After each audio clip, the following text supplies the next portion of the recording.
get the whole story.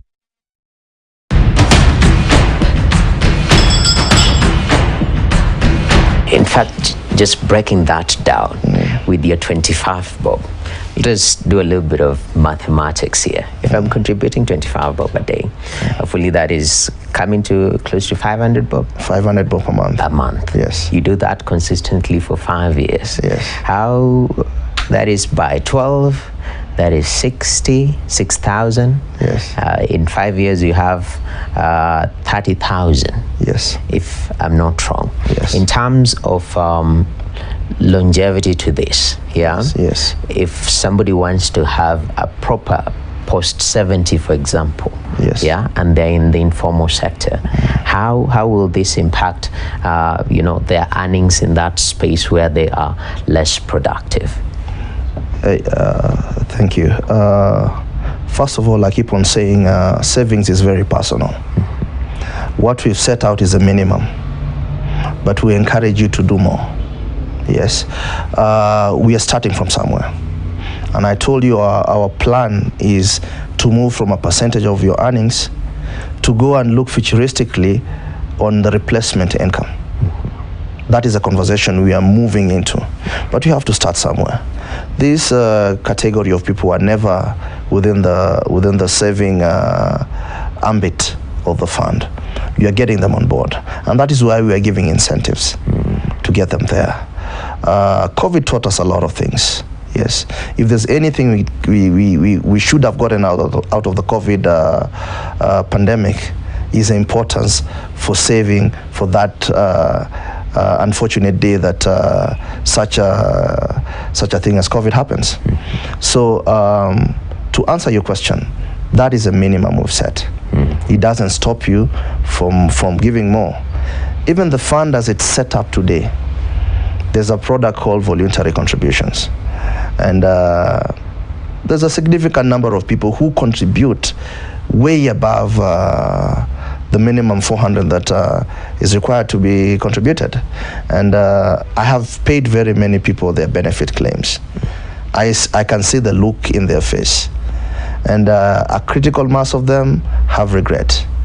Yes, and those who've been saving, I can see the joy they have in their faces, because it is very, very personal to you. Yes. Yes, and if you put a little, be sure you'll get a little at the end of it all. Oh, the biblical principle. Pretty much. Now, plant a little, reap a little. Reap a little, yes. At the end of the pipe out there, you get what you put in.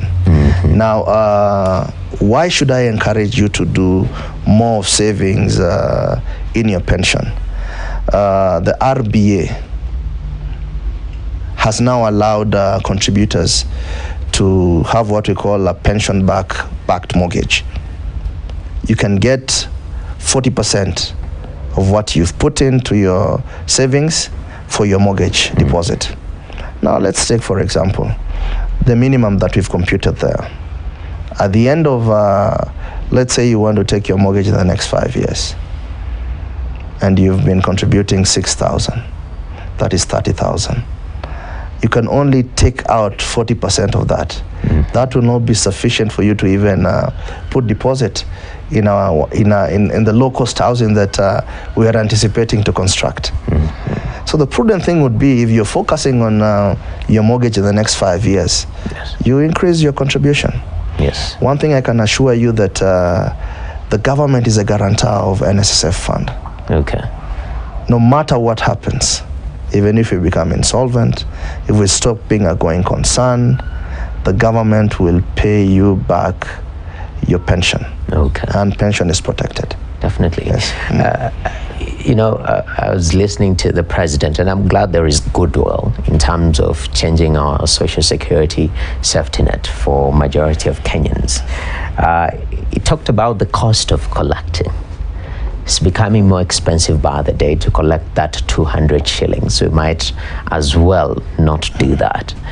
Talk to me about how these changes that we're seeing with the Act will sort of manage that cost? Because even looking at your results performance 2020-2021 financial year, costs are a little bit up there. There might be a reason which you'll explain to us, but that balance in terms of operational expenses vis-a-vis what we contribute, how do you balance that? Thank you so much, and thank you for giving me an opportunity to clarify this. I think there's a misconception on what we call our admin cost. Unlike many other institutions, we embedded our admin cost percentage in our act. And when we embedded it there, it was in anticipation of the full implementation of the act. I can tell you for a fact that we've done very well, against a backdrop of the fact that the contributions have remained the same. Our admin cost is meant to be a percentage of our fund worth, and our fund worth was meant to increase exponentially had we implemented the act. It was pegged on increase in contribution. Yes. As a fund, we've come a very long way over the past couple of years, and it wouldn't be fair for me not to consider the fact that we have historical issues. We came from a little bit of a dark past, but you're over it.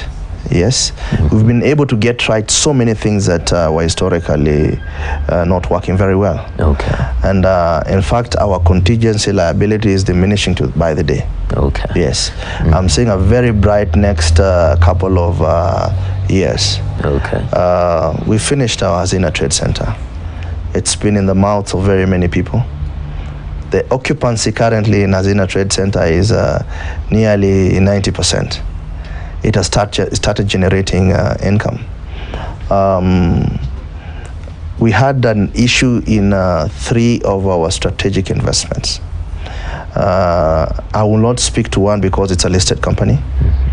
I'll not speak to the other one because we are trying to go through the processes of maybe having it capitalized. But let me talk about National Bank.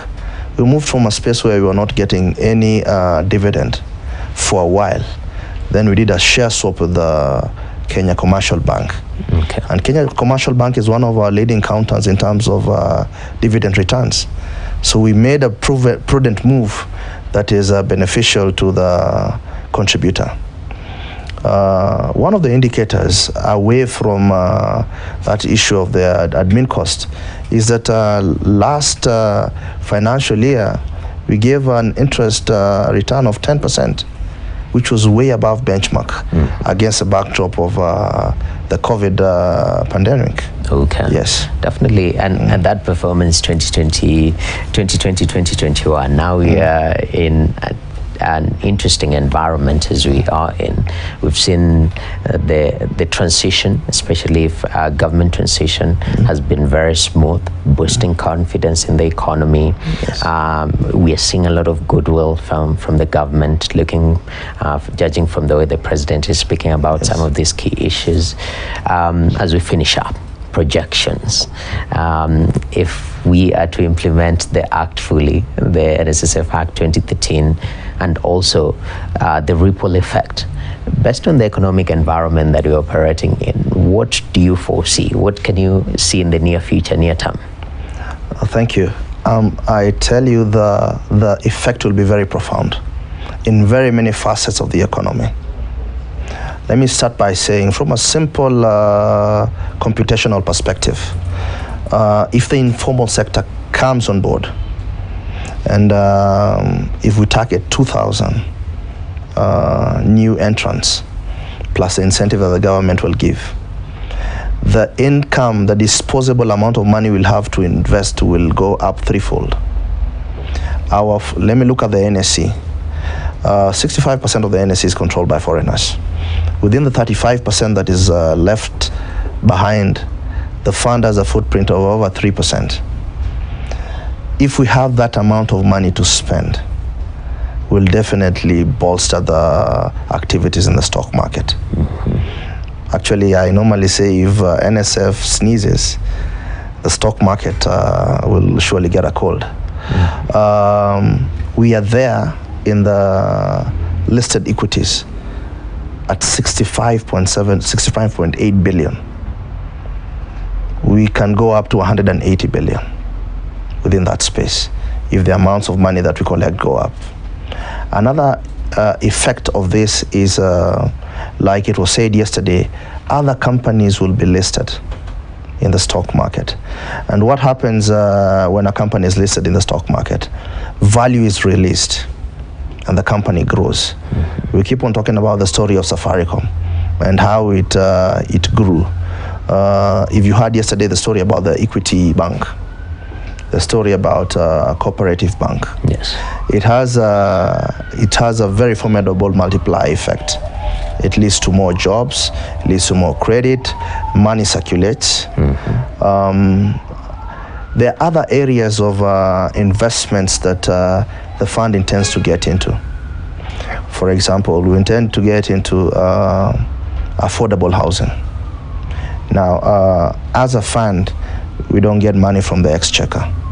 But once the contributions come in, we have a pool of money to enable us get into the affordable housing. What does that do? Number one, affordable housing will be in the market. How does the affordable housing get into the market? We create jobs. We'll have people constructing the houses.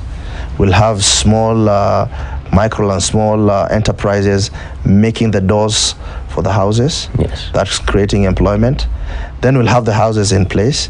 That is one of the agendas of the current government, churning out 250,000 houses per year. Yes. We'll be fulfilling the government agenda and their plan. So there'll be a myriad of effects that will arise from that increase in savings. Yes. Then the most important thing is, upon retirement, you'll have your money.